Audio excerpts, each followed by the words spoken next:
યાત્રાધામ વીરપુરમાં ગુરુ પૂર્ણિમા નિમિત્તે વહેલી સવારથી જ ભક્તો ઉમટ્યા હતા। આજે સમગ્ર રાજ્યભરમાં ગુરુ પૂર્ણિમાની ઉજવણી કરાય છે, ત્યારે સૌરાષ્ટ્રનું સુપ્રસિદ્ધ યાત્રાધામ વીરપુર કે જ્યાં પૂજ્ય સંત શ્રી જલારામ બાપાની જગ્યાએ ગુરુ પૂર્ણિમાનું અનેરું મહત્વ હોય છે। ગુરુ પૂર્ણિમાને દિવસે પૂજ્ય જલારામ બાપાના ગુરુ પૂજ્ય જલારામ બાપાની સમાધિનું પૂજન કરવામાં જલારામ બાપાની જગ્યાના ગાદીપતિ પૂજ્ય રઘુરામ બાપા દ્વારા તેમજ પૂજ્ય જલારામ બાપાના પરિવારજનો દ્વારા કરવામાં આવે છે। તેમને લઈને વહેલી સવારથી દેશ વિદેશમાં વસતા પૂજ્ય જલારામ બાપાના ભાવિ ભક્ત આજે ગુરુ પૂર્ણિમાના દિવસે દર્શન કરવા માટે ઉમટી પડ્યા હતા। ખાસ કરીને સુરત, બારડોલી, નવસારી, અમદાવાદ સહિતના વિસ્તારોમાંથી ભક્તો પૂજ્ય જલારામ બાપાના તેમજ ગુરુ ભોજરામ બાપાની સમાધિએ શીશ ઝુકાવી દર્શન કરી ધન્યતા અનુભવે છે। આજે ગુરુ પૂર્ણિમાના પાવન દિવસે પૂજ્ય જલારામ બાપાની જગ્યામાં ભાવિકો માટે ખાસ પ્રસાદ આપવામાં આવે છે।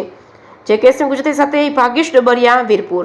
સમગ્ર ભારત વર્ષમાં આજે ગુરુ પૂર્ણિમાનું મહાપર્વની ઉજવણી થઈ રહી છે, ત્યારે વીરપુર સંત શિરોમણી જલારામ બાપાના ગાદીપતિ પૂજ્ય રઘુરામ બાપા દ્વારા સદગુરુદેવ ભોજલરામ બાપાનું મંત્રો ઉચ્ચાર સાથે પૂજન અર્ચન કરવામાં આવ્યું છે, અને એવે વખતે વીરપુરને આંગણે જલારામ બાપાના લાખો ભાવિક દર્શનાર્થીઓ આજે વીરપુર પધારીને પૂજ્ય બાપાના સદગુરુદેવ ભોજલરામ બાપાના દર્શન કરી રહ્યા છે, અને સાથોસાથ ગુરુ પૂર્ણિમાનો આજે વિશેષ મહાપ્રસાદ લઈ અને ભાવિક દર્શનાર્થીઓ ધન્યતા અનુભવી રહ્યા છે।